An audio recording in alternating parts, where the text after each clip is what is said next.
बाबा जी प्रणाम।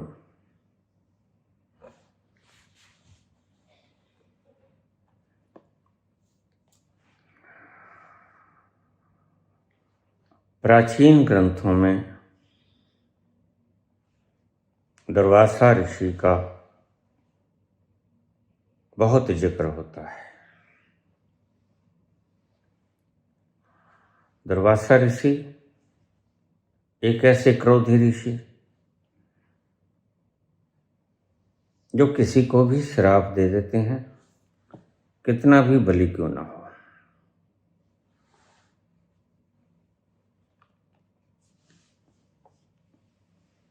और कहते हैं कि वो पहुंचे हुए भी थे।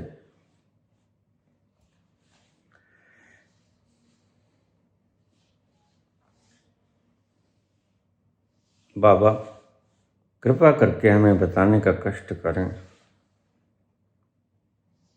कि उस शीतल तल को छूने के बाद भी व्यक्ति में क्रोध शेष रह जाता है।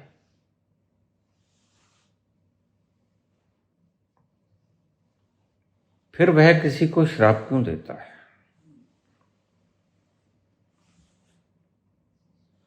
यह बात समझ से परे है। दुर्वासा ऋषि भी हैं और क्रोधी भी हैं। कृपया इस दुविधा को निवारण करने का कष्ट करें। गीतेश, हरियाणा से।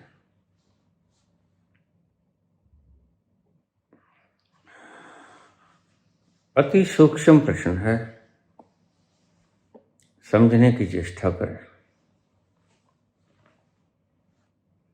जब तक हम ऊपर ऊपर के सतहों पे बैठे हुए हैं, बुद्धि में बैठे हुए हैं, ब्रेन में, तो हम संकल्प नहीं कर सकते। संकल्प के नाम पर सिर्फ कंसंट्रेशन कर सकते हैं।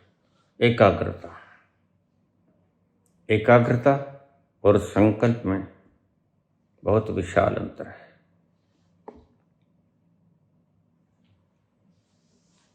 एकाग्रता ऐसे है जैसे सूरज की किरणों को कॉन्वेक्स लेंस के द्वारा एक कागज के ऊपर इकट्ठी कर ली जाए और उससे वो जल जाए। और संकल्प ऐसे है जैसे सूर्य खुद जलता हुआ सूर्य ही धरती पे आ जाए। इतना फर्क है दोनों में।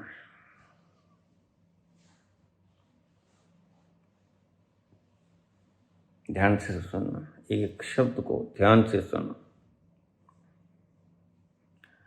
यद्यपि यह प्रश्न समझ में आने योग्य नहीं है, कोई भी आध्यात्मिक प्रश्न समझ में आ जाएगा ये समझना मत। तुम समझ में नहीं आएगा, लेकिन जो इशारे करता है व्यक्ति वो आपको समझ में आ सकते हैं। और शायद इन इशारों के बलबूते पर स्ट्रेट लाइन पे अगर आप देखोगे तो बात भी समझा जाएगी।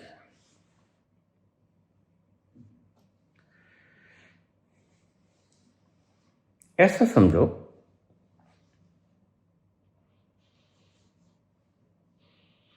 कि हम संकल्प के 3 स्तर लेते हैं। पहला स्तर खोपड़ी का, बुद्धि का। दूसरा स्तर हृदय का, इमोशंस का, भावनाओं का। और तीसरा स्तर स्वयं के होने का, अस्तित्व का, एग्जिस्टेंस का। ये 3 स्तर है।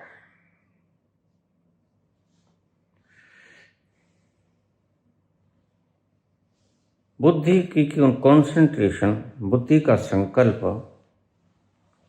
जिसे हम कॉन्सेंट्रेशन भी कह सकते हैं,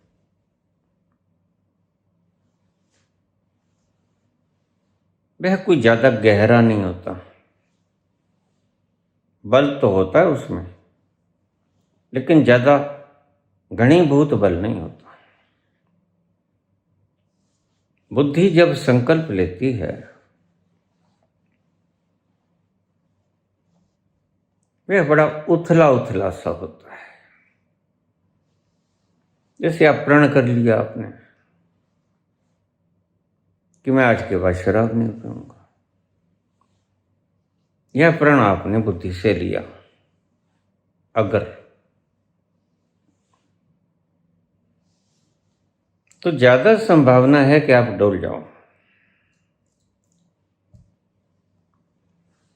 क्योंकि बुद्धि का संकल्प ज्यादा मायने रखता नहीं, ज्यादा बल नहीं होता उसमें। बुद्धि सीमित बल से युक्त है, इसलिए उसका संकल्प भी सीमित है।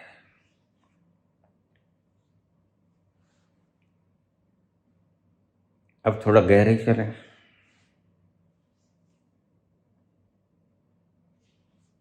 बुद्धि से यात्रा शुरू करो, हृदय में उतरो। हृदय से जो संकल्प आएगा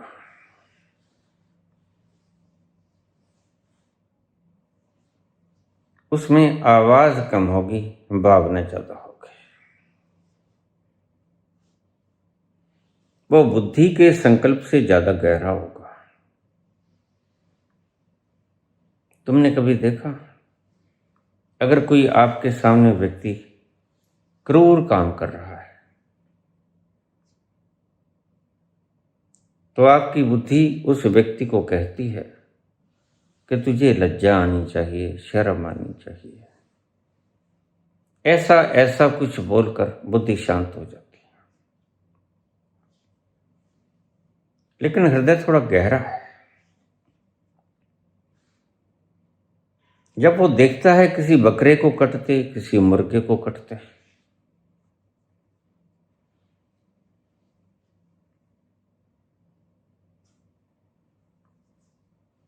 तो बुद्धि से आवाज नहीं आती, वो आवाज हृदय से आती है, बुद्धि में प्रकट होती है।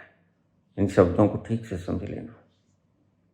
आती हृदय से है, प्रकट होती है बुद्धि से। प्रकट तो सदा ही बुद्धि से होगी, वो चाहे प्रेम होगा, चाहे अहंकार होगा, चाहे क्रोध होगा, प्रकट करेगी बुद्धि।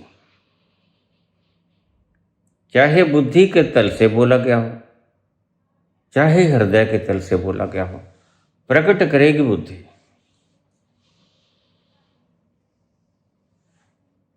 जो बुद्धि के तल से बोला गया, किसी को कुकृत्य करते हुए, बुद्धि कहेगी तुझे शर्म आनी चाहिए, इतना घिनौना काम करते हुए तुझे लज्जा नहीं आई। बस बुद्धि इतना सा ही बोल सकती है, ज्यादा से ज्यादा गाली गलौज कर देगी। लेकिन हृदय थोड़ा गहरा है। हृदय की आवाज बुद्धि से कहीं ज्यादा गहरी है।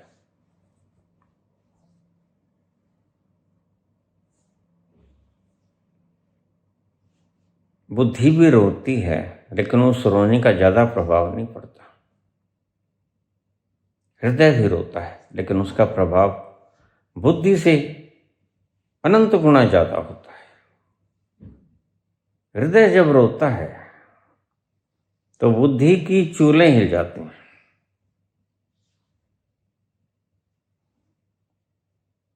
अभाव से रोना और प्रेम से और व्यथा से रोना, इन दोनों में बड़ा फर्क है। प्रेम में व्यक्ति रोता है, बड़ा गहरा रोता है।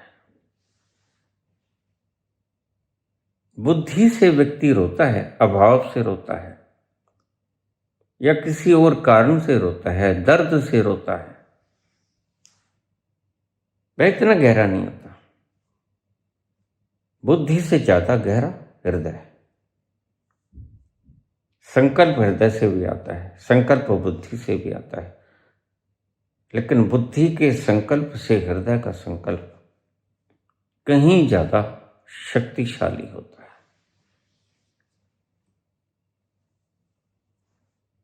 अगर इसे शराब के रूप में ले ले तो बुद्धि शराब दे सकती है, ज्यादा से ज्यादा गाली गलौज कर देगी, अंट शंट बोल देगी, तुम्हें बेइज्जत कर देगी, समाज में बदनाम कर देगी, लोगों के सामने बदनाम कर देगी। बुद्धि इतना सा कर सकती है, लेकिन हृदय हृदय बोलता नहीं। हृदय की आवाज मौन के ज्यादा करीब है। हृदय से जो आवाज उठती है, संकल्प उठता है, और बुद्धि से कहीं ज्यादा गहरा है। और जब हृदय रोता है किसी को कुकृत्य करते हुए देखकर,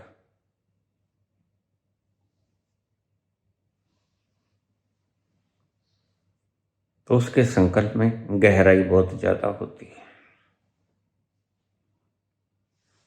तीसरा तल आता है स्वयं का, अस्तित्व का, जहां तुम स्वयं हो।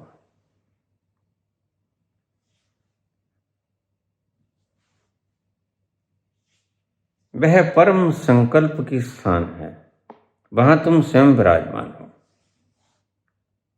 और तुम्हारी बल का कोई और छोर नहीं। तुम असीमित बल से युक्त हो।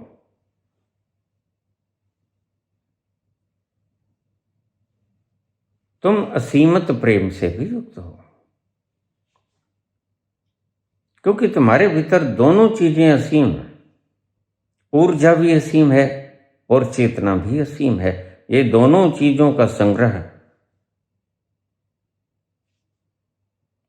असीमित रूप में जब इकट्ठा हो जाता है तो तुम्हारा स्वयं हो जाता है। शब्द गहरे हैं, लेकिन बड़ी सरलता से बोल रहा हूं। अब समझिए, शराब बुद्धि से भी दिया जा सकता है, लेकिन उसके संकल्प की मात्रा अत्यंत अल्प होगी, थोड़ी सी मात्रा होगी, वो इतना काम नहीं कर पाएगा। बुद्धि का संकल्प तुम्हें समाज में बदनाम कर देगा, लोगों में बदनाम कर देगा, गाली गलौज कर लेगा, अभद्र शब्दों का प्रयोग कर लेगा।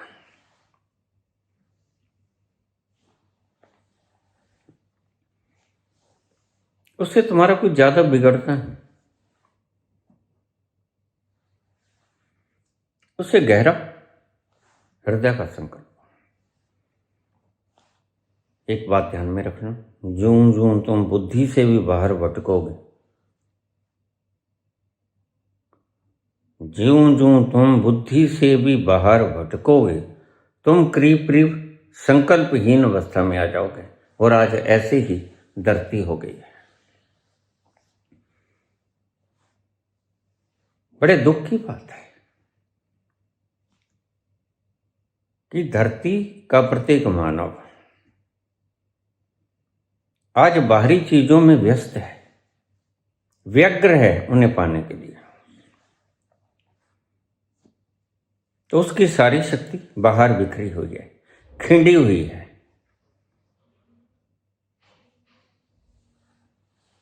ऐसा व्यक्ति, उसमें संकल्प शून्य होता है, क्योंकि सारी शक्ति जो संकल्प बनना थी वह बाहरी पदार्थों को पाने में खो गई, लूटपाट में छिन गई, मुकाबलाबाजी में छिन गई, कंपटीशन में, कंपैरिजन में।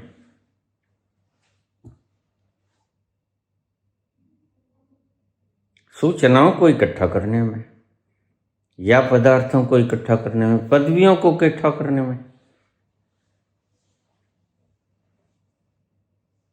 द्रव्यों को इकट्ठा करने में, उपाधियों को इकट्ठा करने में, मान सम्मान को इकट्ठा करने में, फॉलोअर्स को इकट्ठा करने में उसकी सारी शक्ति लग गई।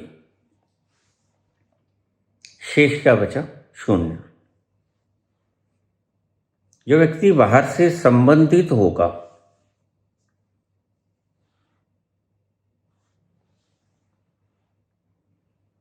जिसकी अटैचमेंट होगी बाहर से, बाहरी संसार से।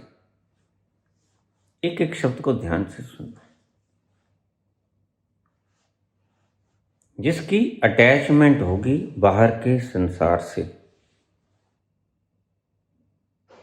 वह करीब करीब संकल्पहीन अवस्था में होगा। वह इंसान ठहरा हुआ नहीं होगा, वह इंसान भागता हुआ होगा, जैसे किसी दौड़ में शामिल हो, निरंतर भाग रहा है। आपने कभी देखा किसी व्यक्ति को कुर्सी पे बैठा है लेकिन पांव हिला रहा है? क्या हो रहा है? वो कुर्सी पे बैठा है लेकिन वो दौड़ रहा है। उसे याद नहीं कि मैं बैठा हूं, उसका मन दौड़ में उलझा हुआ है। जब तुम उसे याद कराओगे ये क्या हो रहा है, पांव क्यों हिला रहे हो, तो उसे याद आएगा। लेकिन जैसे ही वो बेहोश हो जाएगा फिर हिलाने लगेगा। बाहरी व्यक्ति की स्थिति करीब करीब ऐसी हो जाती है। बाहरी द्रव्यों में वो घूमता है, बाहरी द्रव्यों को पाने की चेष्टा करता है, और कुछ भी हो, मैंने आपको पहले भी गिना दिया। सूचनाएं भी हो सकती हैं, तुम सूचनाओं को इकट्ठा करके सर भी बन सकते हो। वो सूचनाएं भौतिक भी हो सकती हैं, वो सूचनाएं आध्यात्मिक भी हो सकती हैं। यह बड़े मजे की बात है। आध्यात्मिक सदा अनुभव होते हैं, लेकिन आध्यात्मिक सूचनाएं भी हो सकती हैं। ये आचार्य लोग ऐसे ही आध्यात्मिक सूचनाओं से युक्त हैं। आध्यात्मिक अनुभव नहीं है इनके पास, क्योंकि अगर आध्यात्मिक अनुभव होता तो बहुत गहरे से बातों का जवाब देते हैं, और इनकी आवाज में कशिश होती, मौन होता,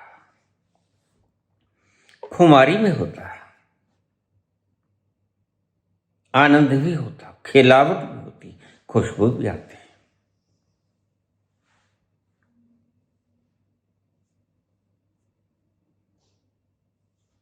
सूचनाएं संसारिक ही नहीं होती, आध्यात्मिक भी होती हैं। तो आपको बताया संसारिक सूचनाएं सर लोगों के पास है, वो भी आपकी वासनाओं की पूर्ति करेंगे, बेहतर तरीके से करेंगे। जो ज्यादा बढ़िया पढ़ा देता है, जो आपको क्वालिफाई कर देता है, उसको आप बढ़िया सर मानते, आप कहते हो वहां पर एडमिशन लेना हमने।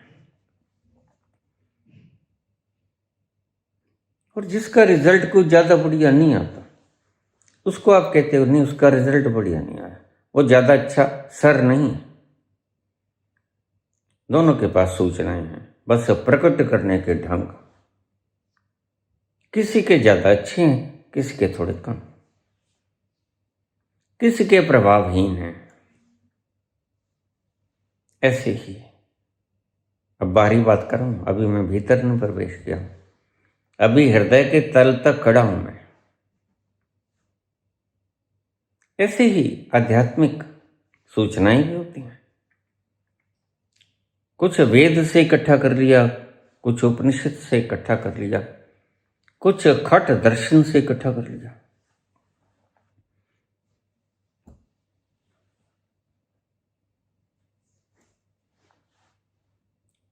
व्यास के बादरायन के कुछ वेदांत से इकट्ठा कर लिया, कुछ किताबें पढ़ ली, कुछ किताबें लिख दी, कुछ शिष्य बना लिए, कुछ खुद सीख लिया किताबों से।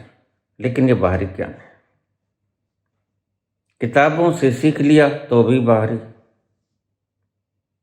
किसी गुरु से सीख लिया तो भी बाहरी, लेकिन ज्ञान बाहरी है। एक इनसे इतर आंतरिक ज्ञान भी होता है, उसकी बात हम बाद में करेंगे।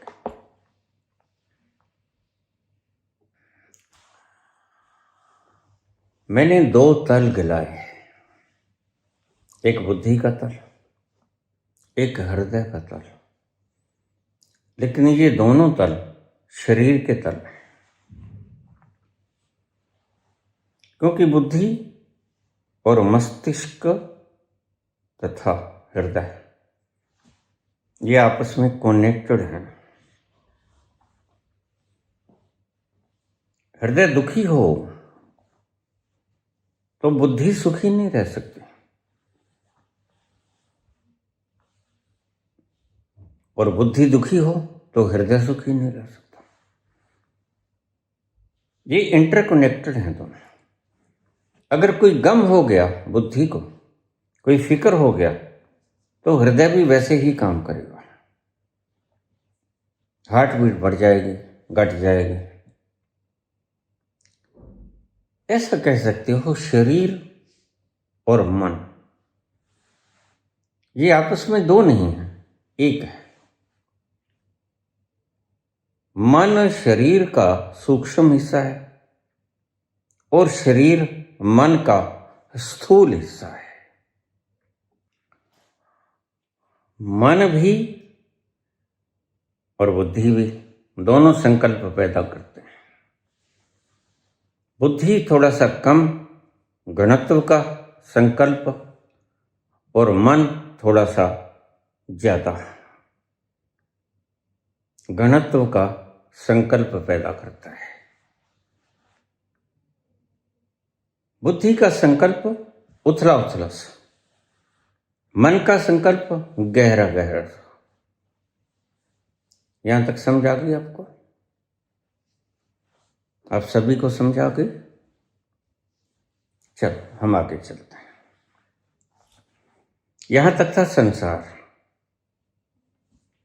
जिसकी बातें मैं करता था सूचनाओं से समझ में आ जाता है। हृदय की बातें भी समझ में आती हैं, बुद्धि की बातें तो बिल्कुल समझ में आती हैं। जैसे जैसे तुम गहरे चलते जाओगे वैसे वैसे समझ में कमी आती जाएगी। बुद्धि के बिल्कुल बाहरी तल पे बैठे ज्यादा समझाएगी, और बुद्धि से गहरे उतरे हृदय में तो कम समझाएगी। बुद्धि की तुलना में हृदय पे जाके कम समझाएगी, क्योंकि हृदय पे संकल्प ज्यादा है और विवेक कम है, बुद्धि कम है। यहां तक मैंने आपको समझा दिया। बुद्धि कम संकल्प पैदा करती है और हृदय ज्यादा संकल्प पैदा करता है। बुद्धि रोती है तो कुछ ज्यादा नहीं बिगड़ता, हृदय रोता है तो बहुत ज्यादा बिगड़ जाता है। आइए इससे नीचे चलें। इससे नीचे जैसे जैसे हम चलेंगे गहरे में उतरेंगे। जिन खोजा तन पाइया, गहरे पानी पैठ। जैसे जैसे तुम गहरे उतरते जाओगे उस पानी में उतरोगे जिस पानी में उतरकर उसकी खोज हो जाती है। जिन खोजा तन पाइया, गहरे पानी पैठ। इस गहराई में उतरना पड़ेगा।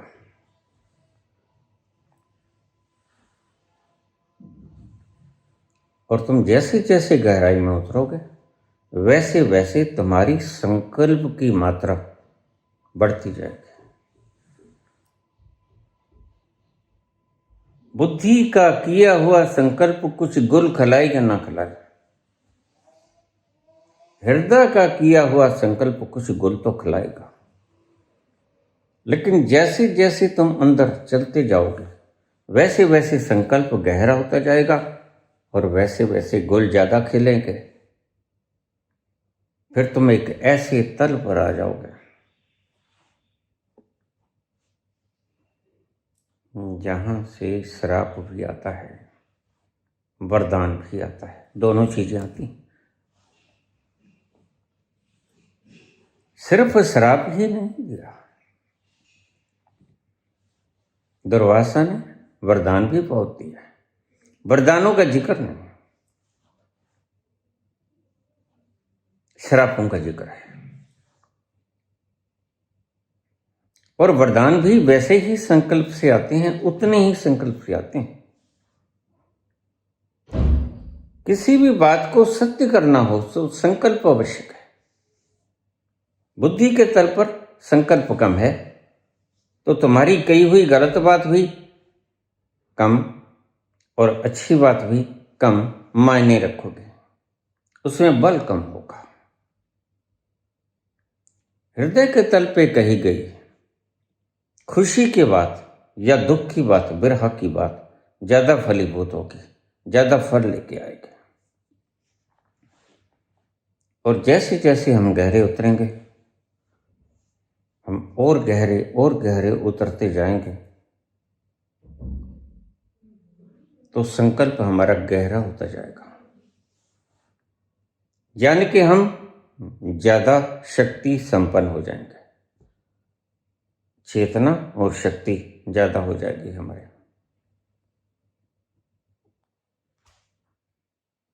जब व्यक्ति गहरे उतरता उतरता अपने उस छोर पे पहुंच जाता है जहां बुद्ध बैठे हैं, जहां महावीर भी आके गुजरते हैं, वहां से कबीर भी जाते, नानक भी जाते, कृष्ण भी जाते। यह पथ अनिवार्य है, यहां से होके गुजरना पड़ता है। लेकिन इससे आगे भी मुकाम है। बुद्ध यहां रुक जाते हैं, क्योंकि बुद्ध कहते हैं संसार दुख है।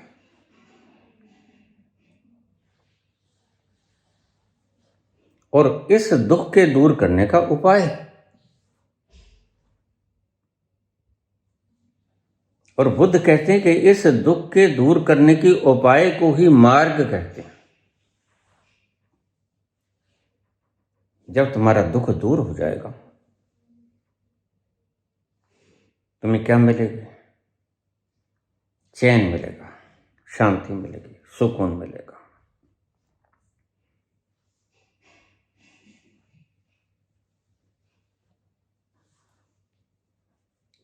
शास्त्रार्थ करने वाले लोग, बहस करने वाले लोग मूर्ख होते हैं, ये मैं क्यों कहता हूं? वास्तव में मूर्ख होते हैं। जब तुम पहुंचोगे, उस मुकाम पे चलना शुरू हो जाओगे, उस रास्ते को तुम मापना शुरू कर दोगे तो तुम्हें समझ में आना शुरू हो जाएगा कि जो परमात्मा की व्याख्या करता है उससे बड़ा मूढ़ कोई नहीं। बस परमात्मा के बारे में सिर्फ एक बात बोली जा सकती है, वह आनंद है, सदा से है, कभी मरेगा नहीं। अकाल मूर्त, काल उसे ग्रसित नहीं करता। अजूनी, वह किसी विशेष योनि में नहीं है, या वह जन्म मरण के बंधन से मुक्त है। कोई अर्थ कर लो। सैपम, खुद ही अपने प्रकाश से प्रकाशमान है। निर्वैर, कोई वैर नहीं किसी से उसका। निरपौं, कोई भय नहीं किसी से, क्योंकि दूसरा कोई नहीं है तो भय किससे करेगा और वैर किससे करेगा? दूसरा मिट गया और वहां जाके दूसरा मिट जाता है। हम आए थे उस पॉइंट पे जहां बुद्ध भी जाते, महावीर भी जाते, नानक, कबीर भी जाते, कृष्ण भी जाते, मीरा भी जाती, दया भी जाती, राबिया भी जाती। वो एक ऐसा पॉइंट है जहां से होकर गुजरना पड़ता है और जहां जाकर सब द्वंद्व खत्म हो जाते हैं, जहां जाकर दुख दूर हो जाते हैं, पीड़ाएं खत्म हो जाती हैं, समाधान मिल जाते हैं, समाधि कहते हैं उसे।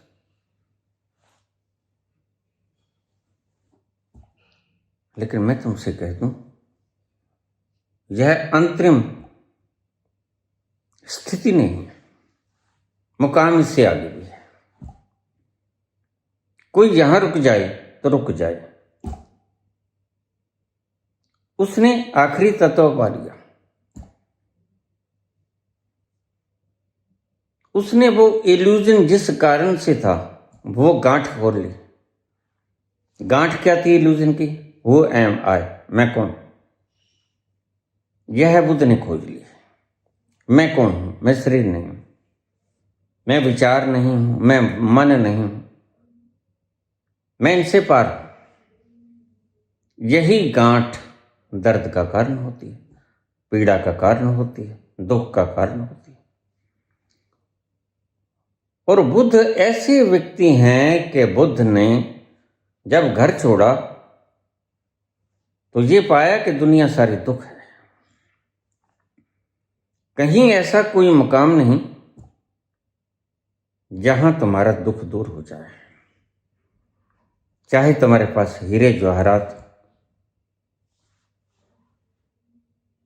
भरे हों, अंबार तख्त ताज हों सोने के, मुकुट पहन रखे हों हीरे जवाहरात जड़े तुमने पोशाकें पहन रखी हों, हजारों हजारों सेवक सेविकाएं दास दासियां आपके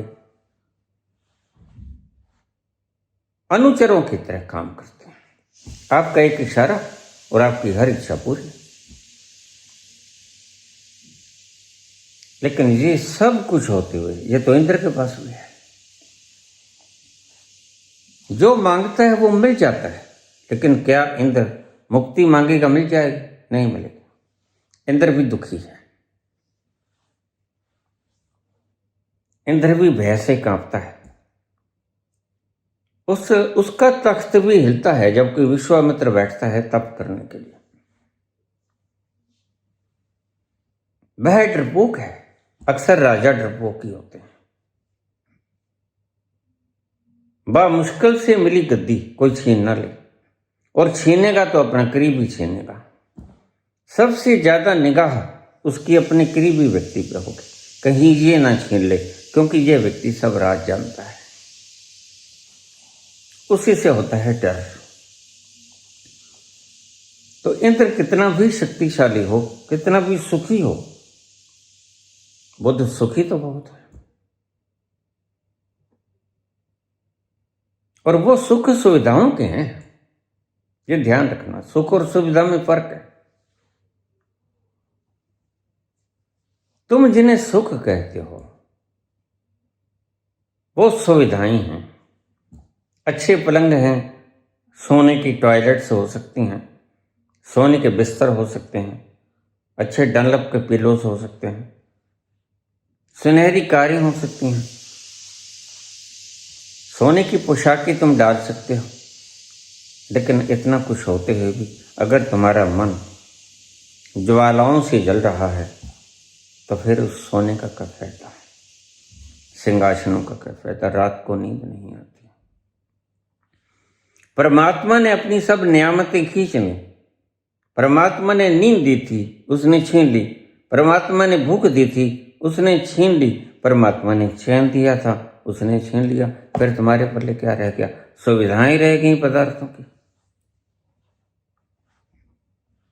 ऐसे व्यक्ति का संतोष खत्म हो जाता है, ऐसे व्यक्ति की तृप्ति खत्म हो जाती है। तो कबीर कहते हैं राजा को कभी संतोष नहीं होता। कबीर वैसे ही कोई बात नहीं बोलते। कबीर को पता है रात की नींद गई, दिन का चैन गया, भूख गई। जो परमात्मा की दात थी, खुशी का वो स्वर छीन लिए परमात्मा ने। क्यों? क्योंकि तुमने प्रकृति विरुद्ध काम किया है। प्रकृति चाहती है तुम उसके हुक्म को मानो। जहां प्रकृति और परमात्मा दोनों को तुम एक समझ लेना। जो नास्तिक हूं वो प्रकृति समझ लेना, जो आस्तिक हूं वो ईश्वर समझ लेना। समझना ही तो है।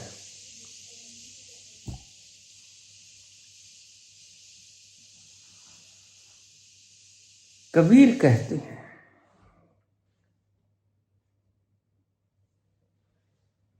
कि तुमने सब खो दिया सुविधाओं के बदले, और तुम उसे सुख कहते हो। जैसे कुत्ते की हड्डी का स्वाद, कुत्ता चबाता है हड्डी को, उसके मसूड़ों से आता है खून, बड़ा स्वाद लगता है खून, नमकीन होता है, स्वाद लगता है।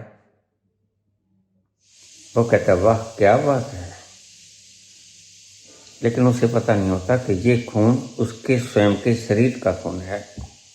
उस हड्डी ने जख्म कर दिया मसूड़ों में,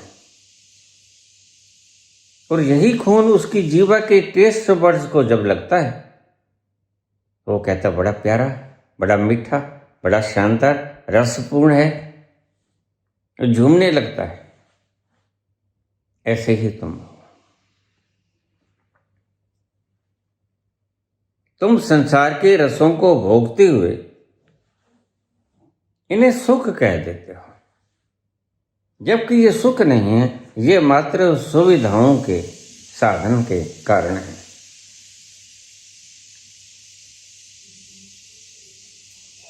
एक सुख होता है जब व्यक्ति के पास सब कुछ हो, सब कुछ का मतलब चैन भी हो, नींद भी हो, भूख भी हो। वो ईंटों के बिस्तरे पे भी सो जाए, कटे हुए पत्थरों पे भी सो जाए, नींद आ जाएगी, बड़ी गहरी नींद आ जाएगी। जो कबाड़ों को भी खा ले पच जाएंगे, पत्थरों को भी खा ले पच जाएंगे। ऐसी भूख लगती उसको, ऐसी नींद आती। और जो कभी उद्गुण नहीं होता, अशांत नहीं होता, जो शांत रहता है हर वक्त,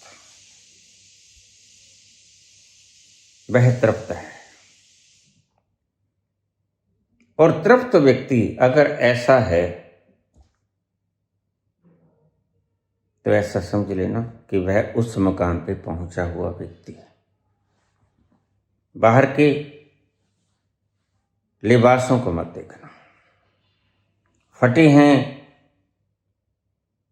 मैले हैं, कुचैले हैं, प्रेस नहीं हुए कपड़ों को मत देखना।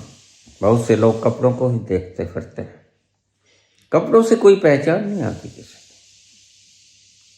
पहचान आती है आनंद से, सुरती से, खुशबू से। जो मजे से घोड़े बेच के सो जाता है, जो अपने ही कमाए हुए पदार्थों की चौकीदारी नहीं करता रात को भी, जो घोड़े बेच के सो जाता है,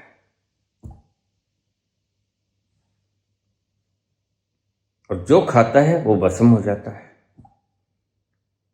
जब वो चलता है तो हंस की चाल चलता है, कौवे की चाल नहीं चलता, मृग की चाल चलता है, मस्तानी। मृग की मस्तानी चाल क्यों होती है? कस्तूरी की खुशबू के कारण। उसके कुंडल में कस्तूरी होती है, भीनी भीनी खुशबू से आती रहती है, और उस खुशबू के कारण मृग की चाल निराली होती है।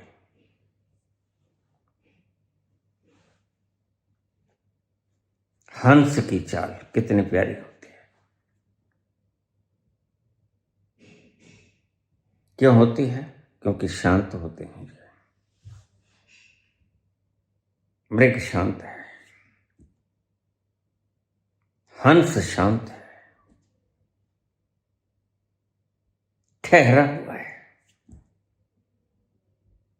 मृग खुशबू से त्रस्त है, आनंदित है, लेकिन ढूंढता है ये है कहां। बड़ी प्यारी खुशबू है। अपनी ही उस कस्तूरी को पाने के लिए दौड़ता है। ऐसे ही तुम हो। जो सुगंध तुम्हारे भीतर से आती है, जो आनंद तुम्हारे भीतर से आता है, तुम उसको पाने के लिए बाहर दौड़ते हो, वनों में जाते हो, जंगलों में जाते हो, पहाड़ों पे जाते हो, तप करते हो, उपवास करते हो, साधना करते हो, योग करते हो, आसन करते हो, प्राणायाम करते हो, उसको पाने के लिए जो कि तुम ही हो।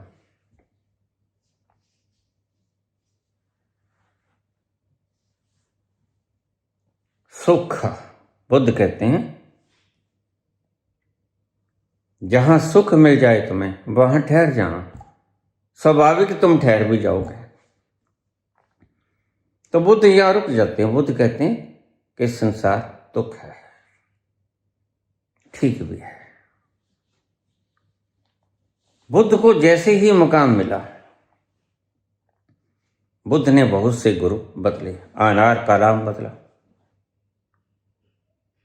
फिर और बदले जो प्राणायाम करवाते थे, ध्यान करवाते, साधना करवाते, लेकिन उन्होंने पाया किसी में कुछ नहीं।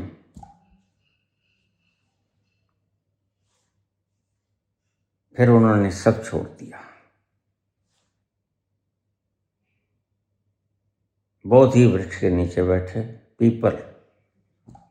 बोधि वृक्ष बोध का वृक्ष नहीं था, ये ध्यान रखना। पीपल का वृक्ष था।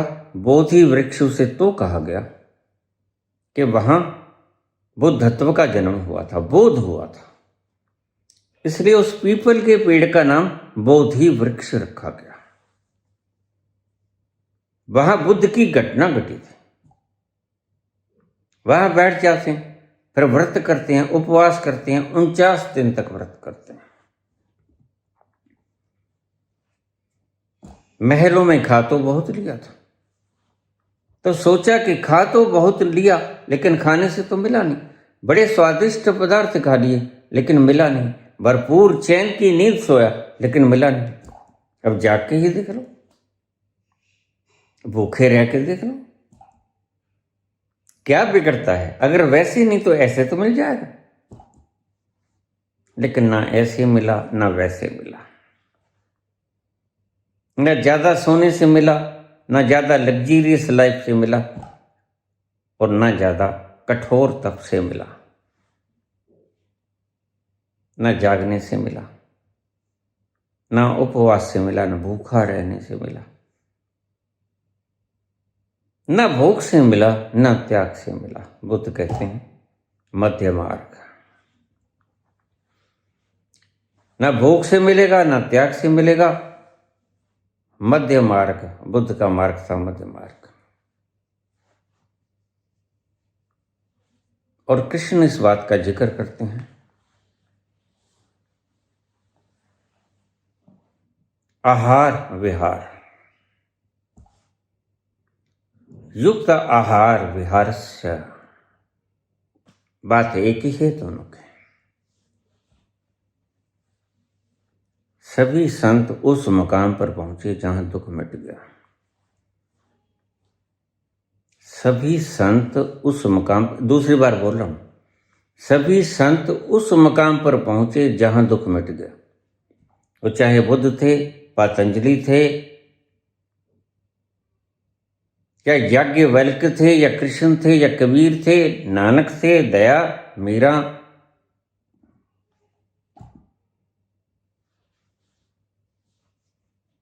कोई भी जिसका दुख मिट गया वहां पहुंच गया। क्या उससे भी आगे मुकाम है कोई? ये आज के प्रसंग की बात मुझे लगती नहीं, क्योंकि उससे आगे रहस्य की बात शुरू होती है। यहां तक व्यक्ति का मसला हल हो जाता है। तो अगर हम बुद्ध पे ठहर जाएं तो that is sufficient for a person. अगर बुद्ध पे ठहर जाया जाए तो काफी है, सब मिल गया जो पाना चाहता है। लेकिन बात ध्यान में रखना, जो बुद्ध परमात्मा को नहीं मानते, जो बुद्ध अगले जीवन को नहीं मानते, पुनर्जन्म को नहीं मानते, वो बुद्ध स्वयं ही जन्म लेंगे मैत्रेय के रूप में। कॉन्फ्लिक्ट आ गया ना, कंट्राडिक्शन आ गई ना।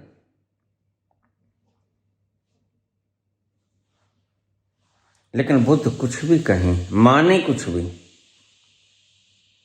बात यह है कि पाया सभी ने वो ही जो एक ने पाया। कबीर ने वो रस पाया, बुद्ध ने वो रस पाया, दुख विहीनता का रस। नानक ने भी वही पाया, कृष्ण ने भी वही पाया, याज्ञवल्क्य ने भी वही, पातंजलि ने भी वही, कबीर ने वही, सभी ने वही पाया। मीरा नाची तो उसने भी वही रस पिया।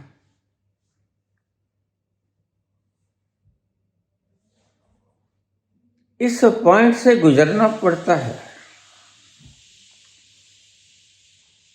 लेकिन इससे आगे तुम कुछ मत पूछना, क्योंकि इससे आगे पूछना फिर आगे की चर्चा मैं कभी फिर करूंगा। एक बार हम यहां रुक जाएं। बुद्ध कहते हैं जीवन दुख है, और दुख का कारण है क्या? अज्ञान। और दुख का निवारण है कैसे? ज्ञान। और दुख के निवारण का मार्ग है, उसको कहते हैं साधना। ये चार बातें कही बुद्ध ने। तुम दुखी हो, बुद्ध साफ साफ कहते हैं, दुखी हो तो तुम चालबाजी करते हो, जाल बिछाते हो राजनीति के, लोगों को मार के उनकी लाशों के ऊपर चढ़ जाते हो, क्योंकि तुम्हारी कुर्सी ऊंची बहुत है। एक लाश से काम नहीं चलता, दूसरी, तीसरी, चौथी, तब तक तुम बंदों को मारते रहोगे जब तक तुम अपनी गद्दी पे नहीं बैठोगे, क्योंकि गद्दी थोड़ी ऊंची है। लेकिन तुम सुखी होना चाहते हो, बुद्ध ये कहते हैं। बुद्ध को संक्षिप्त रूप से कहा जाए तो बुद्ध यही कहते हैं कि मानव दुखी है, जीवन दुखी है, संसार दुख है। दुख का कारण है तुम्हारा अज्ञान, दुख को मिटाने का ढंग है अज्ञान का नाश, और उस ढंग को कहते हैं साधना। बुद्ध यहां खत्म कर देते हैं बात को। और बहुत से लोग जो शिष्य हैं, वो पातंजलि के हैं, याज्ञवल्क्य के हैं, कृष्ण के हैं, कबीर के हैं, नानक के हैं, मीरा के हैं, या बुद्ध के हैं, वो आपस में झगड़ते हैं। झगड़ने का कोई कारण नहीं, क्योंकि इन्हें कुछ पता नहीं। इनकी बातें शास्त्रार्थ कहलाती हैं। शास्त्रार्थ का मतलब जो वास्तव में कुछ जानता नहीं, लेकिन शब्दों की बहस में उलझा रहता है, खुद भी और दूसरे को भी उलझा देता है। मैं शंकर को इस श्रेणी में लगता हूं, क्षमा करना, वैसे मेरा कसूर कोई नहीं। क्यों करेगा कोई शास्त्रार्थ? जब किसी को पता चल गया कि उसका कोई और छोर नहीं, उस शब्दों में आता नहीं, शब्दातीत है वो, अखरा नालों वक्खर जेड़ा, बियॉन्ड वर्ड्स, तो शब्दों की लड़ाई में वो पड़ेगा क्यों? जब उसे पता है कि एक का झंडा सबसे ऊंचा है, और वो वृहद, वो विराट, वो विशाल परमात्मा एक है, फिर तुम अपना झंडा अलग से क्यों उठाओगे?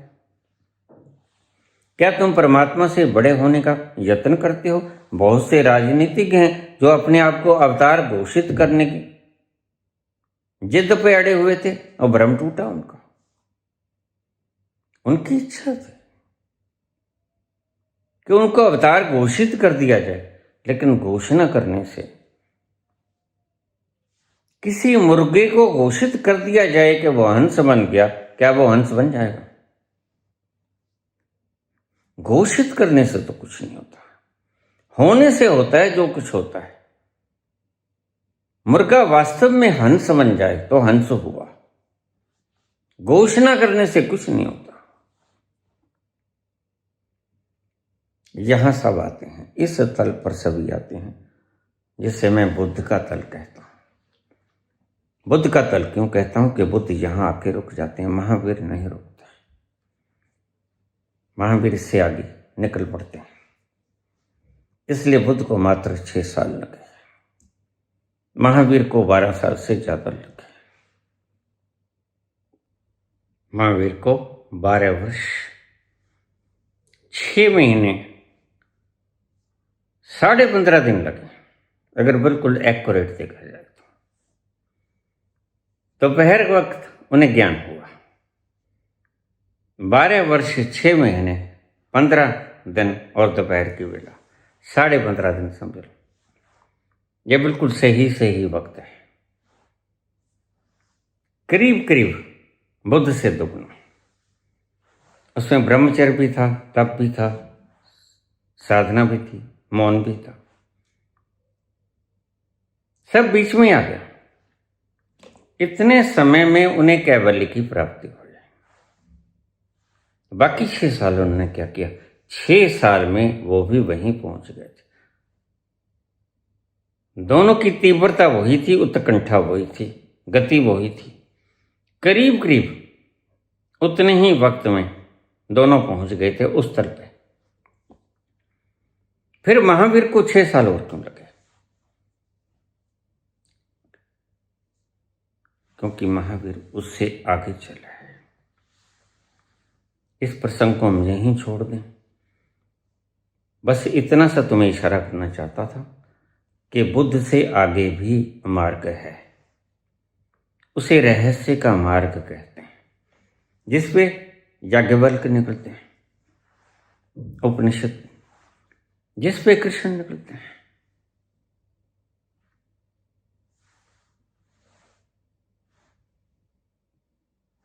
और भी है, लेकिन बुद्ध ने उसे खंगाला नहीं, इसलिए बुद्ध ने कहा परमात्मा है नहीं। और इससे बात चल भी जाएगी, कोई फर्क नहीं पड़ता, क्योंकि जहां दुख का नाश हो जाता है, आम गृहस्थी व्यक्ति यही तो चाहता है। 99.9% लोग यही चाहते हैं हमारे दुखों का नाश हो जाए। कहीं 0.1% लोग चाहते हैं दुखों के नाश से आगे उस शाश्वत में या उस रहस्य में उतरना।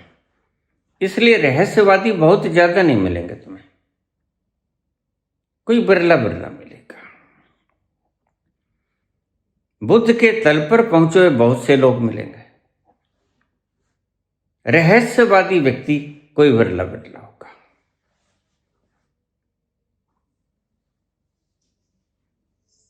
बुद्धि का तल, हृदय का तल, नीचे ये तल बुद्ध। बुद्ध जिस तल पर हैं, अब सुनना बात और तुम्हारे प्रश्न का जवाब अब शुरू हुआ। सी उस तल पर संकल्प प्रगाढ़ होता है। प्रगाढ़ का मतलब पूर्ण पूर्ण पूर्ण। इस तल पर आया हुआ व्यक्ति चाहे तो किसी को आशीर्वाद दे सकता है, चाहे तो किसी को श्राप दे सकता है। बस यहीं आके हैरानी होती है।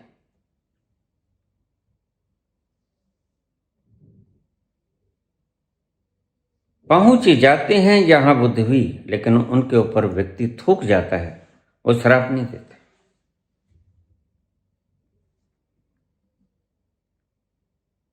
पहुंच जाते हैं यहां पर दुर्वासा भी, लेकिन थोड़ा सा इतर उतर हो जाए तो श्राप दे देते हैं। कारण क्या है? क्योंकि यह शरीर त्रिगुण युक्त है।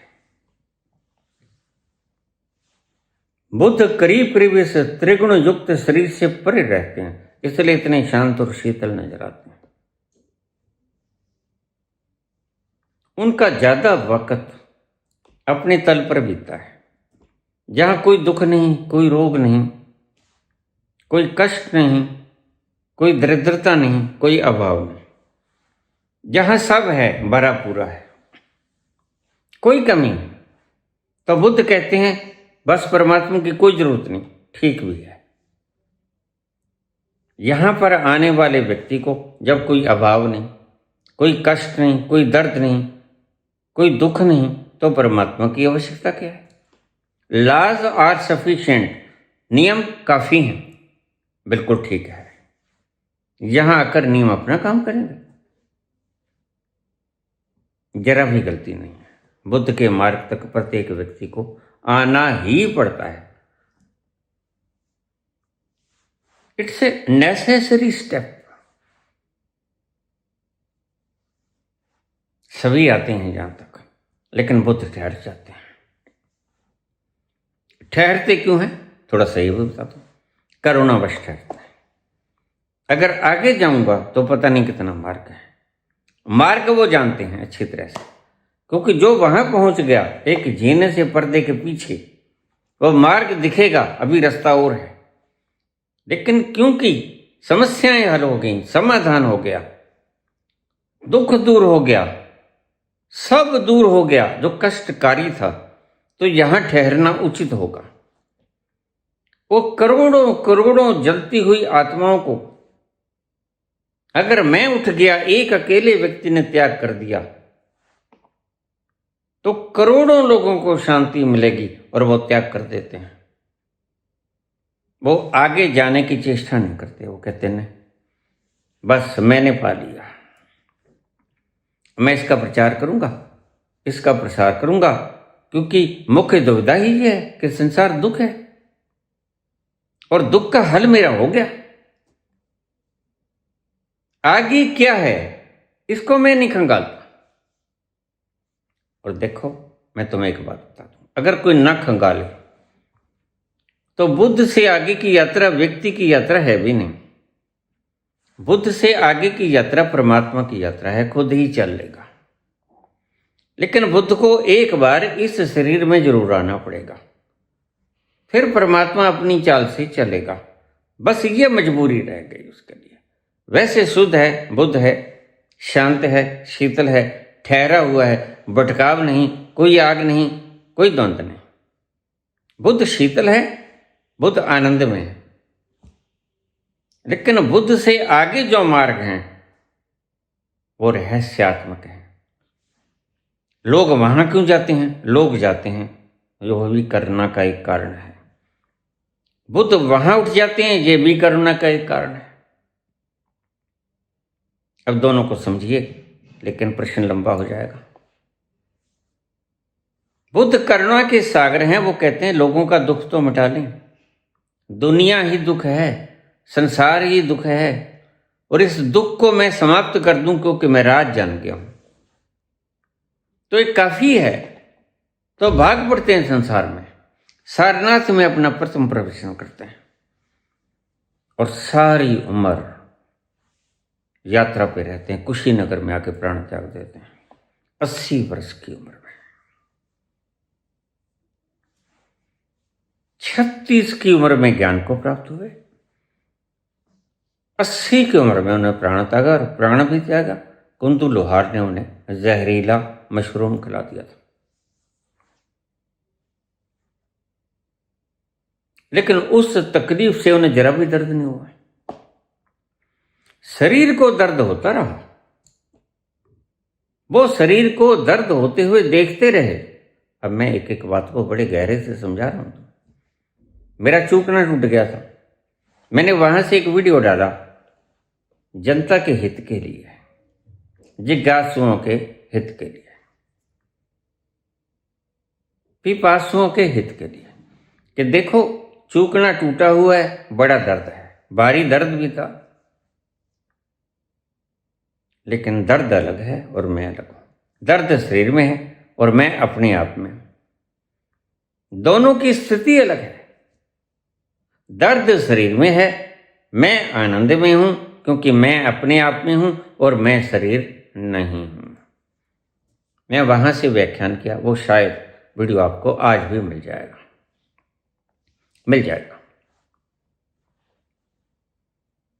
अब प्रश्न के जवाब पे फिर आ जाए। जब दोनों एक तल पे पहुंचते हैं, बुद्ध के ऊपर थूक जाता है व्यक्ति, कोई प्रतिकार नहीं करते, और टेढ़ी आंख से झांक लो दुर्वासा को, वो श्राप देते हैं। देखिए, वहां पहुंचने वाले के पास धैर्य और संकल्प तो होगा असीम। वह अगर कहेगा मर जाओ तो मर जाएंगे, यह ताकत तो उससे बहुत ऊपरले तल पे भी आ जाती है। फरीद को भी मिल गई थी। फरीद जब वृक्ष के नीचे बैठे, चिड़ियां चिल्ला रही हैं, उसके ध्यान में बाधा पड़ रही है। फरीद कहने लगा, अरे चिड़िया मर जाओ। चिड़िया मर गई। यह है संकल्प की ताकत है। तुम्हारे संकल्प की ताकत। प्रकृति तुम्हारी गुलाम है, मैंने पिछले प्रवचनों में कहा है। प्रकृति को मानना पड़ता है। इसलिए मैं कहता हूं, उस तल पर गए हुए व्यक्तियों को छेड़छाड़ मत करो। अगर तो बुद्ध जैसा है तो जर जाएगा, वो कहेगा कोई बात नहीं, शरीर के ऊपर थूका, मेरा क्या बिगड़ा। लेकिन अगर दुर्वासा जैसा है तो तुम्हारा बुढ़ता बना देगा। दुर्वासा थे। दोनों के शरीर 3 गुणों से युक्त हैं। बुद्ध का हो चाहे दुर्वासा को, शरीर की संरचना तो वही होती है। वही ओसोफेगस, वही स्टमक, वही ड्यूडिनम, वही लीवर, वही किडनीज, वही गॉल ब्लैडर, वही पेंक्रियास, सब कुछ वही तो है। ना याज्ञवल्क्य का बदला, ना बुद्ध का बदला, नहीं, इसका बदला जो श्राप देता है। सबके भीतर वही यंत्र लगे हैं और यह प्रकृति त्रिगुण से संपन्न है। कोई व्यक्ति उस त्रिगुणात्मक वृत्ति से चिपट जाता है, कोई व्यक्ति उस त्रिगुणात्मक वृत्ति से चिपटता नहीं, दूर बैठा रहता है। दुर्वासा चिपट जाते हैं। दुर्वासा के ऊपर कोई थूक के देखे, दुर्वासा बुढ़ता बना देते हैं। दुर्वासा से देवता भी कांपते हैं। कहानियां हैं सब, इन पर ज्यादा विश्वास मत करना। लेकिन ये इंगित थे, संकेत थे, symbolic representations, abbreviations of spiritualism. एक तल है ऐसा जहां आप संकल्प करोगे वो ठीक हो जाएगा। तो फरीद की कहानी मैंने सुनाई, चिड़ियों मर जाओ, चिड़ियों जी जाओ, तो जी गई। तो फरीद ने सोचा मैं तो पहुंच गया, चलो आगे की कहानी लंबी हो जाएगी, वैसे मैंने पहले भी सुनाई हुई।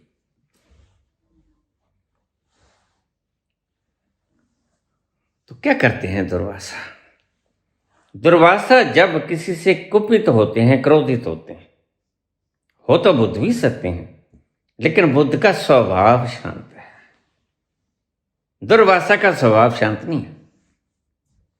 दुर्वासा का स्वभाव गर्म है। आपने देखा, कोई चीज आप खाते हो, हमारे बुजुर्ग कहते हैं कि इसकी तासीर ठंडी है। कुछ चीजें होती हैं, एनर्जी उनमें होती है, प्रोटीन होता है, कार्बोहाइड्रेट होता है, फैट होता है, विटामिन होते हैं, लेकिन हमारे बुजुर्ग कहते हैं इसकी तासीर गर्म है, इसकी तासीर ठंडी है। ऐसे ही आदमी होते हैं। बुद्ध की तासीर ठंडी है और दुर्वासा की तासीर गर्म है। वही तुम इसके ऊपर थूकोगे तो पता नहीं क्या कह देगा, क्या कर देगा। इसने बड़े से श्राप दिए। इसने विष्णु की घरवाली लक्ष्मी को श्राप दे दिया, जा तू समुद्र में डूब जा। डूब गई। देखिए कहानी है, फिर मैं आपको बता दूं। इन पे कोई किंतु परंतु मत करना। इसके भीतर कुछ छिपे हुए तथ्य हैं, तत्व हैं। ये वो जलेबी है जिसके भीतर रस है। मैं उन रसों को उगाड़ रहा हूं सिर्फ, और बार बार आपको आगाह कर रहा हूं, क्योंकि तुम चिपटते बहुत जल्दी हो। इन मूर्खों ने कृष्ण भगवान को लड्डू गोपाल बना लिया, परम चेतन स्वरूप को परम जड़ बना लिया। अब इनसे कोई क्या उम्मीद करेगा कि कल को ये साइंटिस्ट बन जाएंगे? ये लड्डू गोपाल ही रहेंगे, बल्कि गोबर गणेश हो जाएंगे, सही पूछो तो। ऐसे हिंदुस्तान में ऐसे मूड पैदा हो गए हैं। और देन किसकी? हमारी आज की राजनीतिक पार्टियों की या तथा कथित स्वयंसेवक पार्टियों की। उन्होंने ऐसे गंदे संस्कार दे दिए कि बच्चों की मति तो हर्री जैसे। और आज सब जगह ऐसे ही कलयुग का पहरा है, इसे ही कलयुग कहते हैं। सभी मूर्ख इकट्ठे हुए हैं, सभी की वासनाएं, उन वासनाओं को पूरा कर दो, वो ठहर जाएंगे। ट्रंप उछल कूद कर रहे हैं, काहे को कर रहे हैं आपको पता है? उसको नोबेल का शांति पुरस्कार दे दो, वो ठर के बैठ जाएगा घर पे। बस यही चाहिए। थोड़ी थोड़ी आकांक्षाएं होती हैं आदमी की। किसी को भारत रत्न दे दो, किसी को विष्णु का अवतार घोषित कर दो, वह शांत होकर बैठ जाएगा, गद्दी छोड़ देगा। चलो बस ठीक है, हमारी इच्छा पूरी हुई। इतनी सी इच्छाओं के कारण आप हजारों लाखों लोगों को तंग भी करते हो, नियमों में परिवर्तन भी करते हो, बदल भी देते हो, मार भी देते हो, दम भी घोट देते हो, महंगाई भी कर देते हो, कर्जदार भी कर देते हो। बात तुम्हारी क्षुद्र आकांक्षाओं की, वासनाओं की होती है। बस वो पूरा हो जाए, सिर्फ लोग कहें कि हाँ मेरी छाती 56 इंच की है। होती नहीं, सिर्फ लोगों से कहलवाना है। श्रेय लेने के लिए आप कुछ भी कर सकते हो।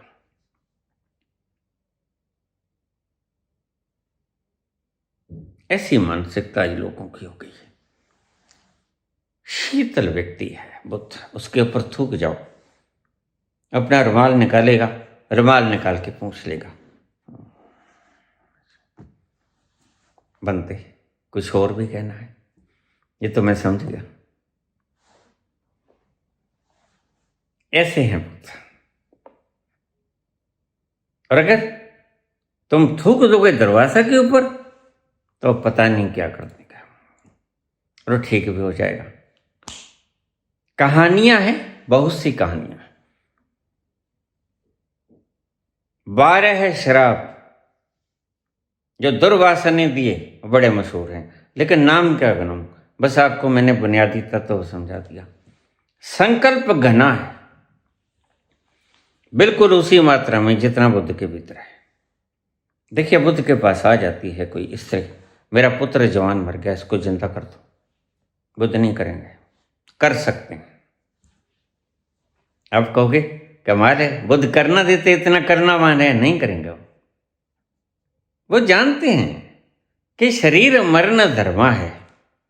अगर एक को मैंने जिंदा कर दिया तो फिर ईसा की तरह उलझा लोगे तुम। और आगे आके ईसा उलझ ही गए, बुद्ध नहीं उलझे इन बातों में। बुद्ध जानते हैं। फिर तुम चमत्कार देखने के योग्य रह जाओगे, बाबा बागेश्वर की तरह। होता कुछ नहीं है शरीर हाथ की सफाई।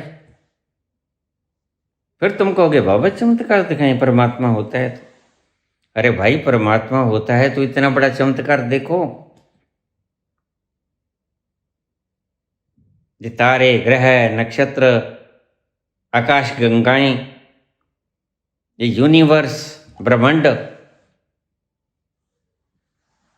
ये चमत्कार नहीं है क्या? अगर मैं यहां से हवा में से चुन्नी ले आऊं, दिखा दूं ये लो चारण, वो चमत्कार होगा? इतना बड़ा चमत्कार तुम्हें दिखाई नहीं पड़ता। लेकिन बुद्ध ऐसा करते नहीं, कर सकते हैं, क्योंकि बुद्ध बिल्कुल उसी तल पे है। दुर्वासा भी कर सकते हैं, दुर्वासा ने किया। अगर किसी को श्राप दिया तो किसी को वरदान भी दिया। 12 श्राप ऐसे हैं जो कि बड़े विख्यात हैं, लेकिन हम बात काम की करेंगे। संकल्प जितना घनीभूत होगा उतने ही गहरे तल पे आप पहुंच जाओगे। और संकल्प बुद्धि पे अति कमजोर होता है। और तुम्हारे बीके वाले और वाले ये संकल्प सिखाते हैं तुम्हें बुद्धि से लेना। थोड़ा सा उससे थोड़ा सा बदलाव होता है लेकिन थोड़ा सा होता है। हृदय के तल से जाओगे।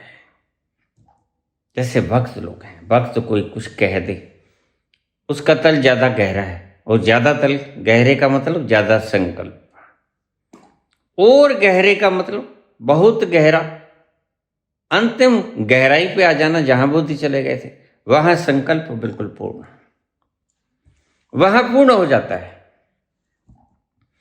फिर उससे आगे मुकाम आता है रहस्य का। फिर पूर्ण में से पूर्ण को निकाल लिया जाए, उपनिषदों की बात शुरू होती है। पूर्णस्य पूर्णमादाय पूर्णमेवावशिष्यते, ये समझ में नहीं आती। उससे पहले की बात बुद्ध तक तुम समझ जाओगे, बुद्ध से आगे की बात याज्ञवल्क्य की बात तुम नहीं समझ सकोगे। और बहुत से मूर्ख बैठे हैं जो उपनिषदों को समझा रहे हैं। जब वो भाई समझ में नहीं आएगा, कृष्ण समझ में नहीं आएगा, तुम कृष्ण की व्याख्या करोगे अपने ढंग से करोगे, और वो गलत होगी। लेकिन लोग बैठे हैं अष्टावक्र गीता की व्याख्या करते हैं। व्याख्या नहीं हो सकती, सिर्फ थोड़ा सा इशारा हो सकता है, और वो भी उस तल पर जाकर हो सकता है। जिन लोगों ने उस तल पर जाने की कोशिश ही नहीं की, वक्त ही नहीं लगाया, खाली लम्हों को निकाला ही नहीं, सदा ही पढ़ाई में, कंपटीशन में और कुर्सियों को पाने और छोड़ने में व्यग्र रहे, बताओ उन्होंने तब कब किया? कब खाली लम्हे आए और कब वो अपने भीतर उतरे? नहीं उतरे, बस सिर्फ श्रेय लेना ही इनकी इच्छा हो गई है। क्या मुंह खड़ा कर लें, संस्था बना लें, संस्था के लिए दान करो, संस्था के पोलियो हो गया है, संस्था के हाथ मजबूत करो, हंसो। उस तल पर पहुंचा हुआ व्यक्ति जो कह देगा सत्य हो। निष्कर्ष रूप में वीडियो बहुत लंबी हो गई है, मेरी दृष्टि में 1.25 घंटे की वीडियो हो गई। उस तल पर गए हुए व्यक्ति से खिलवाड़ मत करो, चोड़ चोड़ में, ना मजाक में, ना ही परीक्षा लेने के लिए। तुमने क्या लेना है? तुम माने बैठे हो परमात्मा नहीं है तो मान लो। कौन कहता है तुम्हें कि परमात्मा है? अगर कोई कहता है तो कम से कम वो डिक्टेटर तो है नहीं। वो कहता है भाई मैंने देखा, तुमने मानना है मान लो, तुमने नहीं मानना है तो मत मानो। वो कोई तानाशाही की तरह तुम्हारा गला नहीं दबाता कि मानो, नहीं, वो ऐसा नहीं कहता। कभी भी संत व्यक्ति तानाशाह नहीं होता, डिक्टेटर माइंड नहीं होता। अपना अनुभव कहेगा। तुम्हें कुछ समझ आता है तो समझ लो, नहीं समझ आता है तो कोई बात नहीं, जैसा तुम समझना चाहते हो वैसा समझ लो। तो पूछा कि रहस्य क्या है? रहस्य मैंने आपको समझा दिया, और जो सच्चा रहस्य है वो तो मैं अभी नहीं समझा पाया, क्योंकि वो इससे आगे शुरू होता है। बुद्ध बिल्कुल रहस्य और स्वयं की सत्ता के बिल्कुल कोर पे खड़े हैं, किनारे पे खड़े हैं। जहां बुद्ध ठहर गए, बिल्कुल अंतिम पड़ाव है वो संसार से परमात्मा तक का। अब यहां से परमात्मा की सीमा शुरू होती है, आगे परमात्मा का व्याख्यान, जिसे हम रहस्य कहते हैं, वो कभी फिर बताऊंगा। वो मुश्किल सब्जेक्ट है, लेकिन कोई पूछेगा तो अवश्य बताऊंगा। लेकिन तुमने पूछा कि इतने जो इसने वरदान भी दिए और इतने श्राप भी दिए, दुर्वासा ने, इसका रहस्य खोलिए। वो मैंने खोल दिया जहां तक खोला जा सकता है, या जहां तक जरूरी है, नहीं तो वीडियो बहुत लंबी जाएगी। वीडियो 3 घंटे की हो जाएगी। अब मैं ठीक हूं। एक दिन थोड़ी सी दुर्बलता आ गई थी, मैंने कहा चलो आराम कर लो।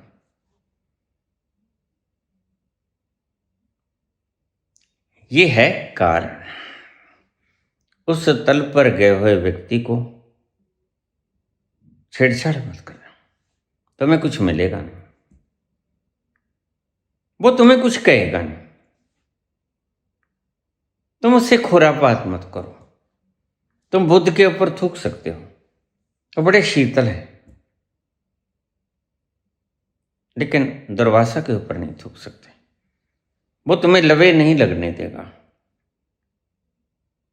वो तुम्हारा कुछ अहित भी कर सकता है।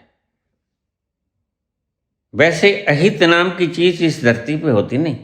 Matter can neither be created nor can be destroyed, ये एक नियम है। लेकिन उस हिसाब से जो मैं बोलता हूं, ये ढांचा तो स्कैटर हो गया ना।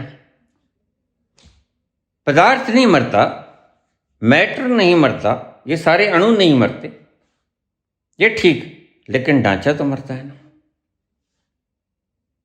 यह अपरेटस तो खंडर जाएगा ना, और तुम इस अपरेटस को ही स्वयं माने बैठे हो। तो जब तक तुम इस अपरेटस से मुक्त ना हो जाओ, इस उपकरण से मुक्त ना हो जाओ, तब तक तो बचाओ ना इसे। बचाओगे ही, तुम बचाओगे भी, क्योंकि तुम इसे अपना होना समझते हो। ये फर्क है। बुद्ध के ऊपर कोई थूक जाता है, पहुंचे वो भी वही है। वो तुम्हें वरदान भी दे सकते हैं, वो मृत को जिंदा भी कर सकते हैं, और ऐसा नहीं किया, पहुंचा वो भी वही था। पातंजलि भी कर सकते हैं, याज्ञवल्क्य भी कर सकते हैं, कृष्ण भी कर सकते हैं। नहीं करते, अपनी अपनी मौज है, कर सकते हैं। फिर परंतु का प्रश्न मत उठाना। लेकिन यह सत्य है कि वो कर सकते हैं। नहीं करते तो नहीं करते, संत है, उनकी मौज है। ये था सारा इसका विश्लेषण, बड़े सूक्ष्म और सरल शब्दों से। इसके आगे की व्याख्या, अगर कोई यहां कोई प्रश्न रह गया हो तो मुझे पूछ ले कोई व्यक्ति, नहीं तो फिर मैं इससे आगे क्या शुरू होता है वो है रहस्य की दुनिया। काफी वृतांत मैंने तुम्हें बतला भी दिया रहस्य की दुनिया का, लेकिन अभी बहुत परतें खुलनी शेष हैं, बहुत परतें खुलनी शेष हैं। आखिरी शब्द कहता हुआ मैं विश्राम लूंगा और आपसे इजाजत चाहूंगा। न्यूटन मरने लगा, उसके शिष्य बोले हमारे लिए कोई उपदेश, आप तो जा रहे हैं पितामह, कोई अंतिम शब्द हमारे लिए चार बोल दो। आपने इतनी खोजें की, आप भौतिकी के, आप विज्ञान के भीष्म पितामह, कोई हमारे लिए चार शब्द जो हमारे लिए एक प्रहरी का काम कर सके, मार्गदर्शन की तरह, दीपक का काम कर सके। तो न्यूटन बोले मुझे भीष्म पितामह न कहो, I am not father of science, not father of inventions, I have collected only a few pebbles on the seashore while the oceans of knowledge still remain unexplored. मैंने तो कुछ भी नहीं किया। इतने से समुद्र हैं जो दिखाई पड़ते हैं, उनमें से एक समुद्र के किनारे पे खड़ा खड़ा मैंने कुछ कंकड़ पत्थर चुने। I have collected a few pebbles on a seashore while the oceans of knowledge still remain unexplored. जबकि बहुत से समुद्र ऐसे भी हैं जो कि अभी अज्ञात हैं, उनका पता ही नहीं कितने हैं। इतना कहते हुए वो दम तोड़ गए।